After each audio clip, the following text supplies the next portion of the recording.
Bonjour à vous, j'ai le plaisir d'accueillir aujourd'hui Nicolas Grimaldi sur ma chaîne. Nicolas qui a publié son roman Danse avec le Tio aux éditions Osas et qui va nous parler de son processus de publication, de ses démarches éditoriales.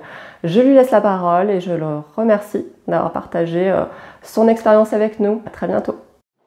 Bonjour, deuxième partie de la vidéo donc sur mes retours pour le canal de Johanna, cette fois-ci à propos de mon expérience des maisons d'édition.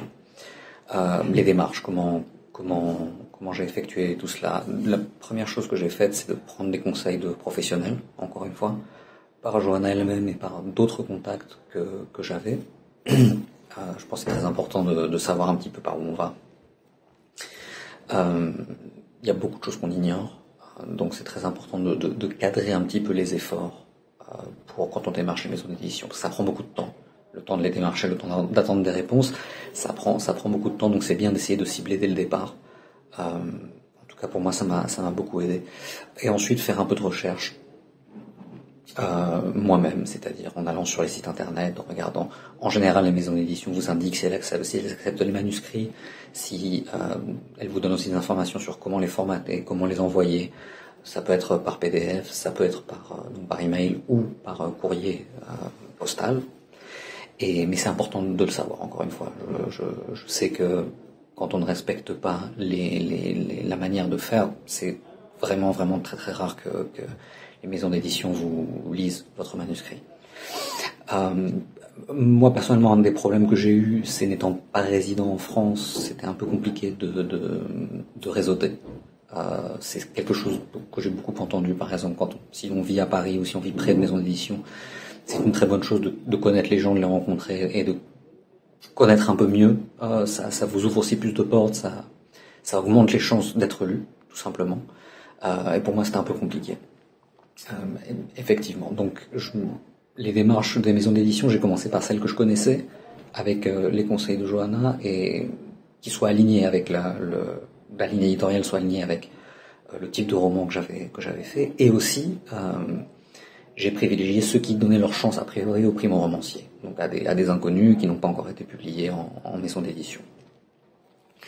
Et les retours, dans mon expérience, il y en a eu très peu, en fait. Donc la plupart des maisons d'édition vous préviennent que pas de réponse d'ici à quelques mois. Alors ça dépend des maisons, des fois c'est 3 mois, des fois c'est 6 mois. En gros, pas de réponse équivaut à un non. Donc ne vous attendez pas à des retours très détaillés. Je pense, parce que les maisons d'édition n'ont pas le temps, en fait, de faire ça, ne peuvent pas passer du temps à faire ce genre de choses. Donc j'ai eu quelques messages, soit par email, même 1 ou 2 par courrier postal, pour dire que mon manuscrit avait été rejeté. Mais en général, c'était assez court et il n'y avait pas vraiment de spécifique. C'était très général. Je pense que c'était un message un peu standard qu'ils envoient au manuscrit qu'ils reçoivent. J'ai eu la chance, donc par des connaissances, d'avoir, encore une fois, donc même en étant à distance, quand même des gens d'une maison d'édition qui ont lu le manuscrit en me le disant, et j'ai eu un retour un petit peu plus détaillé. Encore une fois, c'était pas très très détaillé, et pour résumer, c'est pas mal, il y a des qualités d'écriture, mais il y a trop de travail à faire dessus pour une maison d'édition comme la nôtre. Et j'ai entendu ça aussi souvent, pour les primo-romanciers, les maisons d'édition ne risquent pas de les publier ou de leur dédier du temps, du travail. Donc ils vont privilégier les auteurs déjà connus, ou même si c'est un primo-romancier, mais il faut que le texte soit vraiment... Il y a très très peu de travail dessus. J'ai entendu ça plusieurs fois. Donc voilà, c'était, disons, la première étape qui n'a pas fonctionné. Encore une fois, c'était des maisons d'édition assez grandes. Et donc dans un deuxième temps, j'ai fait quelque chose, et j'ai été inspiré par une autre vidéo d'ailleurs, d'un écrivain qui collabore avec Johanna, c'est de partir dans du plus local, en fait. C'est donc des maisons d'édition plus petites, plus réduites, et éventuellement dans la région où l'on vit. Donc moi, dans mon cas, je ne vis pas en France, mais ma famille vit en Occitanie à l'heure actuelle. C'est ce que j'ai fait. Et donc pareil, un travail un peu de recherche, de comprendre un peu quels sont les profils des maisons d'édition. Et donc c'est ça qui a marché, effectivement. Donc une maison d'édition toulousaine,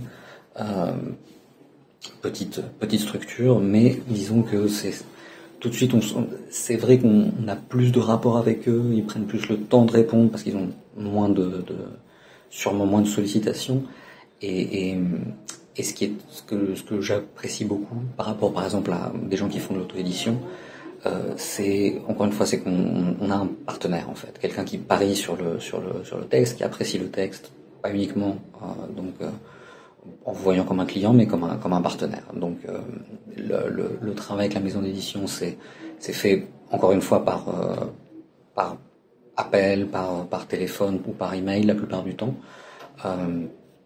Mais donc, après, ça va dépendre beaucoup. Dans les maisons d'édition locales, on a un peu plus de liberté, je pense, en termes de couverture, en termes de certaines parties de l'histoire.